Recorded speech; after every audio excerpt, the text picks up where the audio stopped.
Hello again, YouTubers. Welcome back to the Board Game Captain. I'm the Board Game Captain. I'm Lynn. And today we're going to be reviewing and showing you how to play Jupiter Rescue. Now, Jupiter Rescue is a game designed by Mark Major and was published by Twilight Creations. So Jupiter Rescue is a cooperative game in which you each play robots, like the robot there on the cover of the game, who are fighting off a alien invasion on a space station while also trying to save all of the colonists there. Now, the first thing we see in the box is the rulebook, which is very nice. It is full color, and it has lots of diagrams, which is very well done. Lynn, why don't you show some of the figures off there? Oh, these are the useless humans. Oh, and they are useless. These are the creeps. Now, the basic creeps, these guys look great. I love these guys. They got like mouths in their stomachs, and they're hard. They're storyline wise, they're kind of like the monsters in The Thing because they take the people over. Mm-hmm. And then I really like the look of the super creeps. I think the super creeps look great. They're dark navy blue. It can be a little hard to make out on camera. Get it really close there. But they have big mouths and eyes everywhere, and those are really cool looking. Then why don't you show some of the tiles while I get out the robots here. Oh, this is generally what the tiles look like. Some of them have different configurations. And they are two-sided. Show the two sides so you can see the easy and the hard side. That's the easy side, and that's the hard side. There's less hallways on the hard side. Which the hallways are important for not just moving yourself around, but moving the damn colonists around to get them off the ship. Mm-hmm.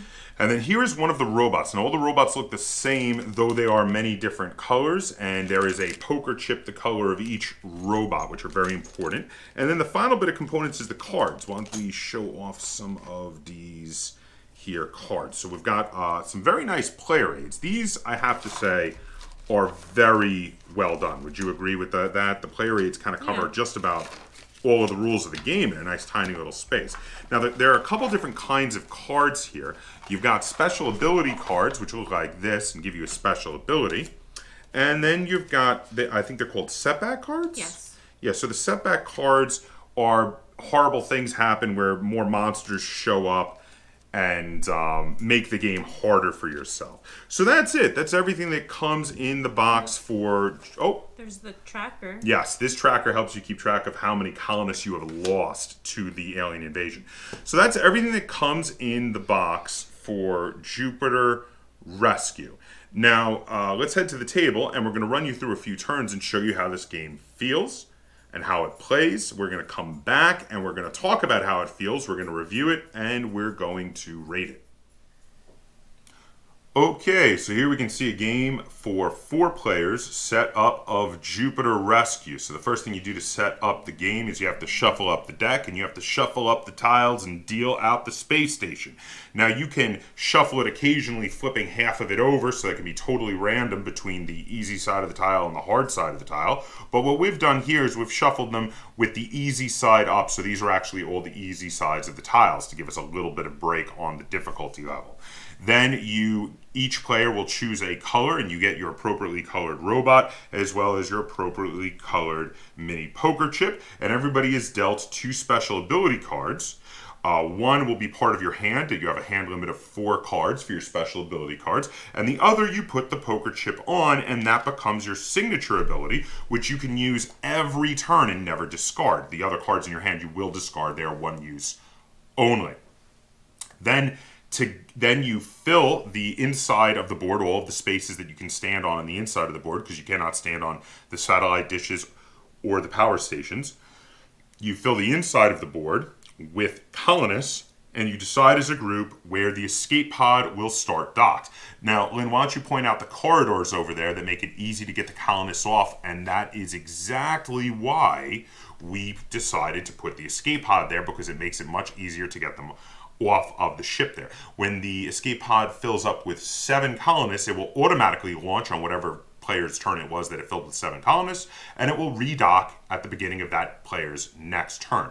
The object of the game, you win by getting 28 colonists off the board, which we keep track of over here, how many colonists are left, and if we wind up losing so many colonists that we can't escape with 28, we automatically lose. Also, every time a part of the station fully fills with creeps, it self-destructs, and if we lose all of the number 3 pieces of the station, or alternately lose all of the number 4 pieces of the station, the whole station will self-destruct and we lose. So that's how we lose, that's how we win. Let's run you through a few rounds. Lynn is going to start us off with the green player. Go ahead. Green player's first action is going to be move 2 spaces. Now, I forgot to mention, when you're playing, you actually get 5 actions on each of your turns. So that is her first 2 actions. And then my last 3 actions are going to be to move a colonist towards the escape pod. 1, 2, 3. Now, you may move colonists in your own tile or adjacent tiles. Now, since green moved on to this tile here, green could move colonists in either of these tiles, and that's why she did what she did. So now after doing all 5 actions, the next thing that happens is the conversion phase, which is if any creeps are already on the board, they convert any colonists that are adjacent to them into a creep, which can be very, very bad. And then, since there are none of them, though, we skip that, and then we do the invasion phase where we roll a die and see what areas of the board bad guys 6. show up on. That is a very lucky roll early on, but later we will be dreading 6s. So there are no 6 tiles, which means none of the 6 is not a specific tile. When you roll a 6, every tile that already has a creep spawns another creep. Now, in this case, there are no creeps, so it's actually really lucky for the first roll. We don't get any creeps, but later on, when there's a bunch of creeps all over the place, that's a terrible roll. And then you draw a card. And what did you get? Sniper. Sniper. Very nice ability card. So now we move on to blue player's turn. Blue's first action is going to be to trade with the red player, the extra card. Yes, now we talked about this earlier, and the reason we're doing this is blue is giving follower to red, whose signature ability is Bullhorn. And that's because there's sometimes combos between cards that are very advantageous, and this is one of them. Bullhorn allows the red player to move colonists on any part of the board, whether they're close to them or not. They can move on the complete opposite side, and if they play follower, they can have a second colonist move behind the first, which means that red is actually capable of moving a pair of colonists on the complete other side of the board fairly far on their turn. So that was your first action. What's your second action? My second action is going to be to move this colonist into the escape pod. And then blue is going to move 3 spaces. Very good. Okay, so let's see if, again, there's no conversion because there's no creeps yet, but let's see. Oh, we got some creeps on 1. So there's a 1 there, and there's a 1 there, and there's a 1 here. So the creeps come in, and they have to start by coming in on the spaces that have corridors adjacent to the outside of the station. So those are our first 3 creeps that have come onto the station. I get data core.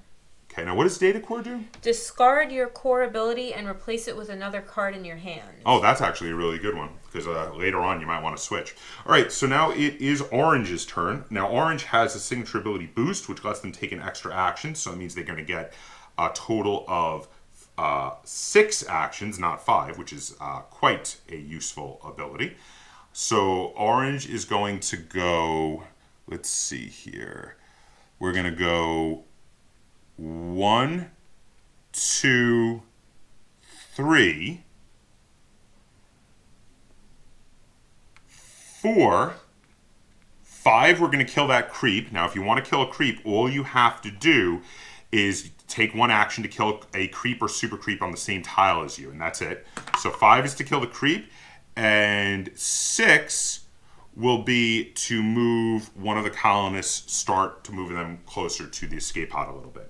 So then they're all done. So now it is going to be the time to convert. There's still no colonists adjacent to the couple of creep that are there. Then we roll to see for invasion, and we roll to 6.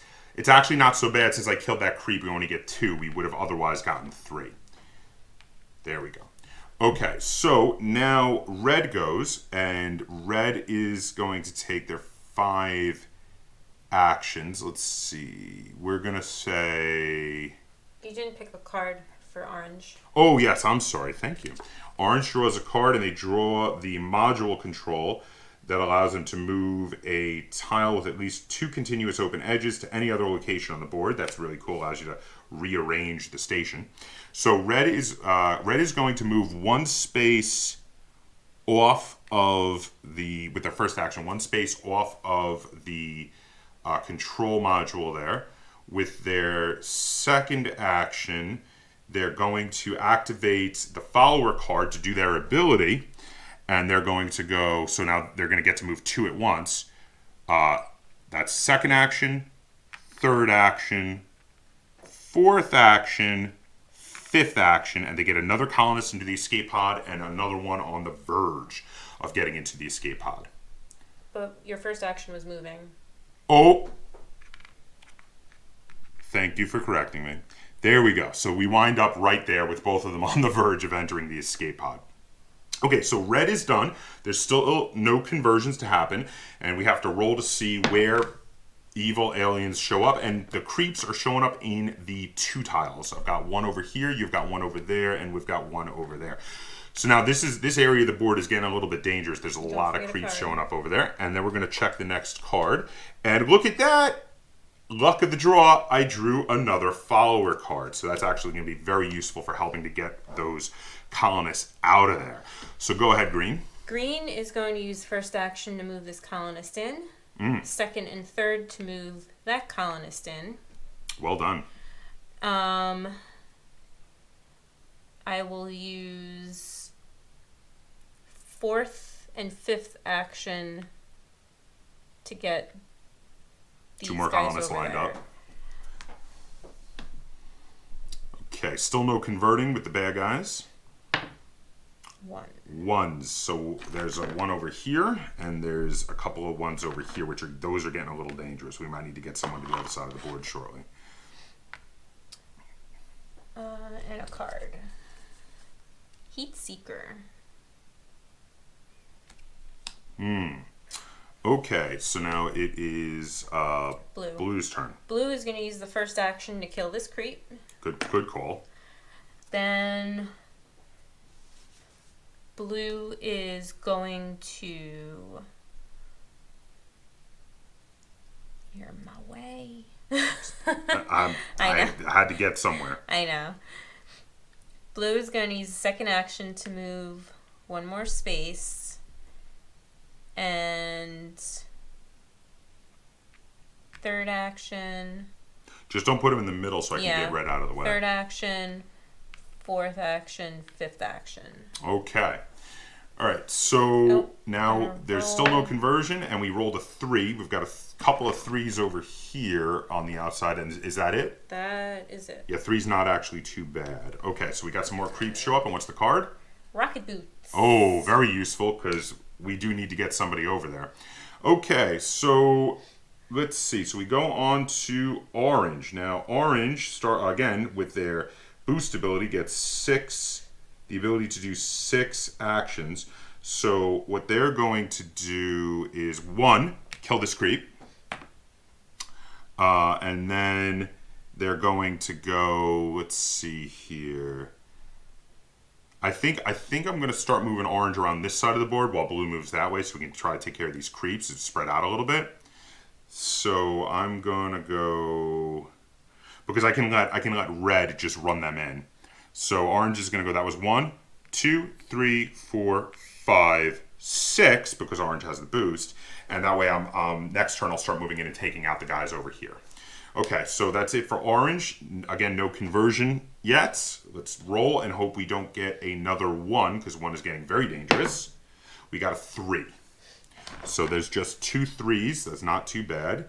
So there we go. So then it is red's turn. Red is going to go 1, 2, 3, 4.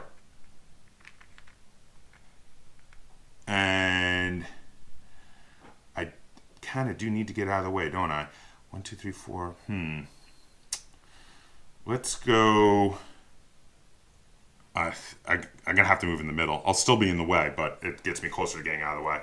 5. Did you use your follower card? Oh, yes, I did. And I will discard it. So now there's still no conversion, but then red has to roll to see what happens with the creeps. And we rolled a 1. So, ooh. Oh, I can use my suppressant. On any of the ones. Does it have to Oh, be... you should be using that every turn. I think I can only use it on my turn. Oh, is that what it is? Okay. So you can't use it yet then. All right. So you should try to use that every one of your turns. So what does the suppressant do again? Because I kind of forgot about it. I can prevent creeps from invading tiles or converting colonists. In on one any tile? one tile of my choice. Okay. So on your turn, make sure to remember that because we kind of forgot you had it. Okay. You haven't been picking up your cards. Well, I'm about to. So that was my roll, and I got a Heat Seeker, which is very nice. So That was not the person you used. Thank you. But you didn't pick your card for the orange either. Oh, Lynn, help me out here. I got rocket boots. Okay, so red is done, so it is back to green. Go ahead, green. Okay. Green is going to use the Heat Seeker. It costs 3 actions, and I can kill a creep anywhere on the board. So I'm going to... One of the ones that's getting overrun? Yeah, good kill idea. that guy. Then I am going to use the combination of Sniper and Override. I'm going to override orange and use Sniper to kill one of those guys. Okay. So that's 4 actions. Yes, you have one more still. Since I can use Sniper and Override every action, so I can actually do it again to kill that guy. Fair enough. And that's all my actions. No conversion still yet, and hopefully not a 1. It's a 1. Of course it is. When I say that, I just jinxed it. Throw them in the middle there, I guess. It's the only safe, somewhat safe place left. Oh, and there's a 1 over there. Yeah, I just kept killing the guys over there that were on the 1s before. Okay. Okay. Then, I get a card, and it is a setback card. Uh-oh. Surge. Add a second creep to each tile where a creep has already been added this turn. That is not good because that is about to cause conversion to happen. It's already happening, and that's going to be really, really bad. Okay. And then blue's turn. So can blue do anything about stopping that from converting is the real question. Because that's the... I don't... Well, I can suppress it if... Well, you could suppress the conversion yes, for one I can turn. Good, because then I can colonist. Heat Seeker the guy. Yes. Okay, let's do that. So, blue is going to move 1 space out of the way. And then move this colonist 2 for a total of 3 action points. And then... I'll 4 and 5. And then conversion happens, but I'm going to use my special abilities to suppress it. So it doesn't convert. And then hopefully don't roll a 1. Stop saying that because that's when I roll a 1. It's a 5. Okay. Luckily, because we don't have anything on 5s yet. We get 1 over here, 1 over there. Oh, is it just 2 5s at the moment? Yes, on the outside, yes. Okay. So that's it for... And then I get... Oh, that was... Wrong guy. There we go. Okay, so over here, orange is going to use their Heat Seeker for the first 3 actions to take this guy out and stop them from taking over that tile, hopefully. So that's their first 3 actions for orange. But orange gets 6 actions, so they still have 3 more.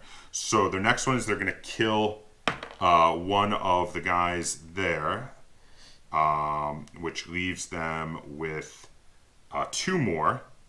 And orange is going to continue to move towards this side of the board to help blue as we move around and spread out to take out those guys over there. So that's it for orange's actions. There's still no conversion thanks to the Heat Seeker missile. And we roll a 5. That's not too bad.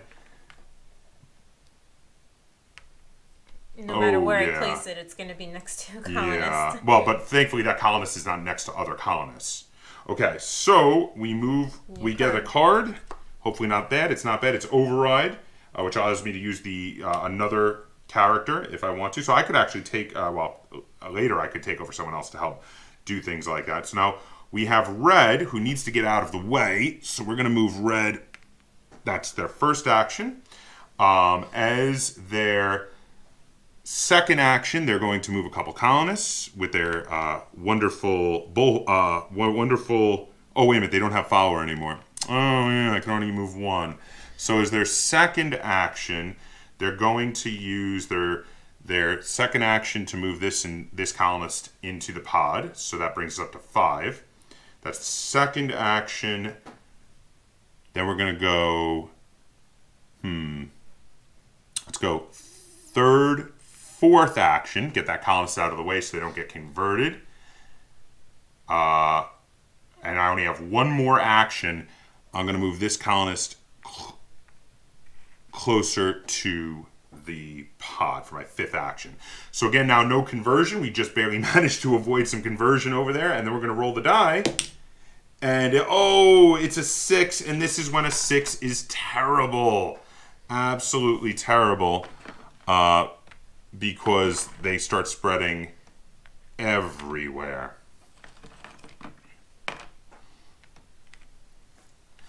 Did you get that one? No, I didn't.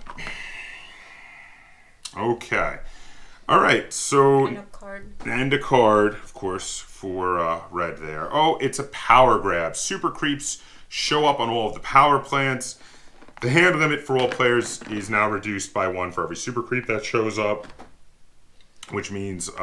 we have a hand limit of 0? We have a hand limit of 0. So we actually are going to wind up having to discard all of our extra cards. Well, I think we're going to stop it there in showing you how this game plays. And we're going to head back and we're going to talk about how this game feels. And we're going to review it and rate it. Welcome back. So that was how you play a game of Jupiter Rescue. And as you could see, through not really much fault of our own, just through the random rolls of the dice and what cards came up, we were getting in some pretty hot water by the end of it. In fact, if we had been playing, I'm pretty sure we would have lost that game. And that brings me to a common theme with games of Jupiter Rescue. The reason we were showing the easy tiles is on the harder tiles, we've never won. We've never won on the easy ones either. Well, we just started switching to the easy ones and at least feel like we have more of a chance. But playing with some of the harder tiles, even not all of them, just some harder tiles, we've never won. And so we finally were like, okay, maybe we need to switch to the easier tiles. But this game is really hard. I mean... Like life. Well, this game is like life lived in a war-torn area. I mean, this is terribly hard. They have optional rules in here to make it harder and easier though. Yeah, but who would? I mean, it's on the standard difficulty. It's already so difficult you never win. Why would you need optional rules to make it even harder? It's like Labyrinthian Colony, really? Because we want that. And those damn humans. I mean, for God's sakes, when you shout at them, get in the escape pod. Why does only one move? Like, they should all go running off. And the optional rules to make it easier aren't even that much easier. Like the polite colonist is an optional rule that allows you to have colonists not block the movement of robots. It doesn't even make it that much easier. It's a little bit easier. Robots don't block movement either. It's colonists and robots. So you can move through as long as you don't land on the same space. That's true, but it's okay. Now let's talk about some things I really like. I love the game pieces. I enjoy playing this game. When we're playing it, I like this game. One of the things I like is when you want to use an action to kill a bad guy, there's no chance of failing. If you want to kill a bad guy, you kill that bad guy. And that's really good because there's a lot of co-op games where you still need to roll dice to see if you kill the bad guy or draw a card, do something random. In this, if you want to kill a bad guy, you kill a bad guy.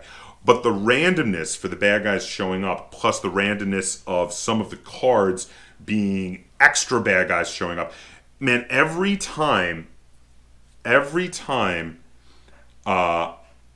we play this game, it seems to happen that somebody gets a card that says surge every place, draws a card that says surge every place is already bad guys right after someone rolled a 6 and they already got an extra bad guy in every location. I mean, am I wrong, or does that seem to just happen every time we play? Yeah, it does, I think. and that's and I know that's just luck, and that's unlucky, and maybe that's a big part of why we never win, is we've just had some poor luck. But the thing is, there's a lot of luck in this, and it does turn against you. Now I want you to talk a little bit, because you seem to like this game significantly more than I do. Well, I'm not really even sure why I like it so much.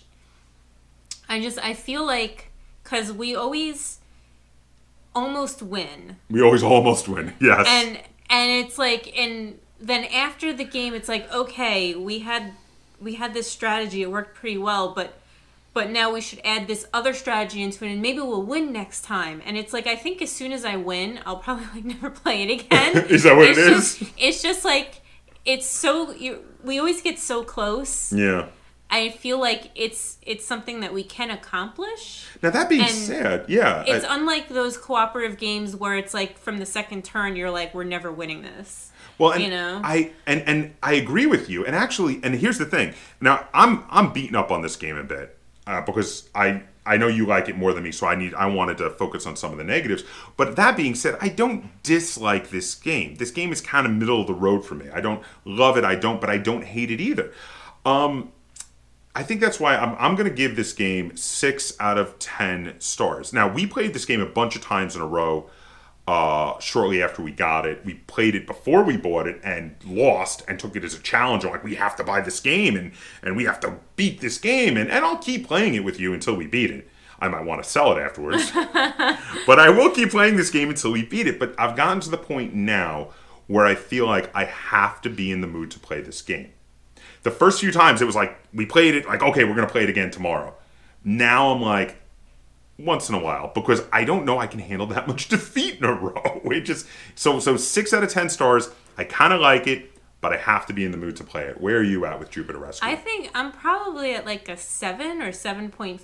Oh, 7.5? Wow. I mean, I'm willing to play this every day until I beat it and then never think about it again. Like, it's just like, to me, it's just like a goal. It's like a life goal. It's a life goal. At this point. Like, my life goal is to beat this game. And then once I'll make like a little like Facebook thing, like, I beat Jupiter Rescue. Like, they let you do like the life goal things, like, I beat Jupiter Rescue, life goal. Now, I want to say, so I do like this game, and I like the miniatures, and I like the theme. I think the biggest problem with it is all the randomness, and I think this game could have been made a lot better by reducing one of the parts of the randomness, where instead of having either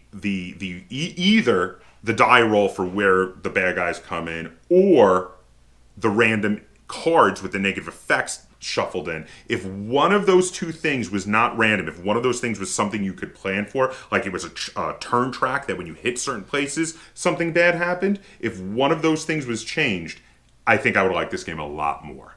I just think it's too much randomness on the negative side. I think what they were going for is that overwhelming dread with like the, Oh, and they got that. With horror movies like that. You never know what's going to happen next. You know, Yes. you pick a card up and it could be something awesome that can let you kill a bunch of dudes. Or it could be something terrible. Or it could be something terrible. But the combination of the two randomness, like in the game we were showing, in a very short amount of time, long before we were able to get robots to the other side of the board, because we kept rolling the same number, which is no fault of our own, the tiles on the other side of the board were filling up faster than we could do anything about it, and in very short order, we were going to be losing that game. And that happens sometimes. I mean, that was a particularly bad example, but I decided not to do a retake because it does show what one of the big problems is with this game. So now, here's the thing. I can recommend this game to some people. If you really like co-op games, and you really like a game that challenges you, like Lynn says, it's challenged her, and she really has decided that this is one of her life goals, then yeah, you should totally buy this game and play it. Just be prepared for a game that is, I mean, even on the easiest level, would be like the nightmare difficulty in Doom back in the day. I mean, it is super hard. This is not a pushover of a game. It really is very challenging. And be prepared to lose a bunch before you win, because like we said, we've played this game probably close to a dozen times and haven't won it yet at all. So, yeah, do you have anything to add on that? No. So 7.5 from Lynn and a 6 from me. So that's a 1 thumb up from Lynn and kind of, neither a thumb up or down from me. So maybe 1.5 thumbs up, we'll say. So there you have it. Do you have any questions, comments, or concerns either on this video or on Jupiter Rescue? Feel free to put them in the comments down below. And if you enjoyed this review and tutorial and would like to see us do more like it, be sure to give this video a like, share this video, and if you haven't already, please subscribe to the Board Game Kaptain. That's Kaptain spelt with a K on YouTube. And until next time, game on.